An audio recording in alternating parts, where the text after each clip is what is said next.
प्रेमानंद जी महाराज ने बताए, ये लक्षण आए तो समझो भगवान मिल जाएंगे। प्रेमानंद जी महाराज कहते हैं, ये जो लक्षण मैं कह रहा हूं, यदि किसी में प्रकट हो तो वह समझ ले, मैं अब परमार्थ मार्ग पर चल रहा हूं। पहला लक्षण, अगर कोई तुम्हें गाली दे, कोई तुम्हें मारे, तब भी तुम्हारे हृदय में एक रत्ती भी द्वेष न उठे। इतनी शांति, इतनी विशालता तुम्हारे भीतर हो कि अपमान और आघात भी तुम्हारा मन विचलित न कर पाए। तुम्हारा हृदय यह कहे, भगवान इसे सद्बुद्धि दो, इसका कल्याण हो। यह श्वस्त्र है, यह मंगल है, यह भक्ति का बीज है। और यही पहला चिन्ह है सच्चे साधक का। किसके लिए यह भाव?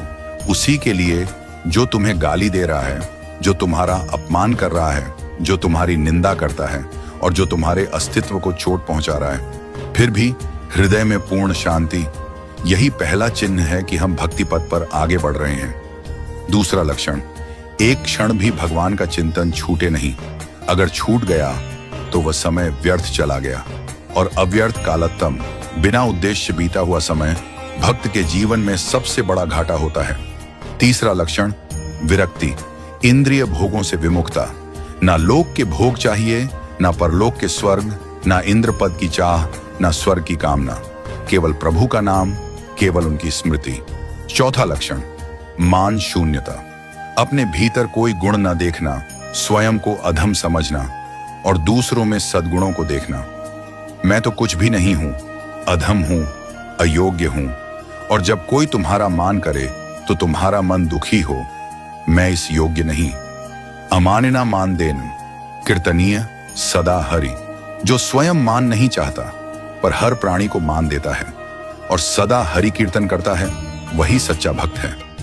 पांचवां लक्षण, आशा बंधा, यह अटूट विश्वास कि मुझे इसी जन्म में भगवान की प्राप्ति होगी। जब यह विश्वास दृढ़ हो जाए तब समझो स्थिति बदल चुकी है। अब यह जीवन व्यर्थ नहीं जाएगा, अब यह जन्म सफल हो चुका है। छठा लक्षण, समुत्कंठा, एक अविरत अनंत उत्कंठा प्रभु दर्शन की। हर पल, हर क्षण एक अग्नि, एक तड़प, एक मधुर पीड़ा। मुझे भगवान मिले, मुझे भगवान दिखे, मुझे उनका नाम मिले। यह तड़प आनंद देती है, यह तड़प जीवन बन जाती है। सातवां लक्षण, नाम गान में सदा रुचि। अगर कोई कहे त्रिभुवन की लक्ष्मी दे दूं पर नाम छोड़ दो, तो भी वह भक्त कहे, मुझे लक्ष्मी नहीं चाहिए, मुझे नाम चाहिए। आठवां लक्षण, भगवान की कथाओं में आसक्ति। जहां कोई भगवान का नाम ले, भगवान की कथा कहे, भक्त वहीं जा बैठे। यदि ऐसे भाव, ऐसे लक्षण किसी के भीतर जागृत हो जाएं, तो समझ लो भक्ति ने अपना रंग जमा लिया है। अब वो भगवत साक्षात्कार की ओर बढ़ रही है।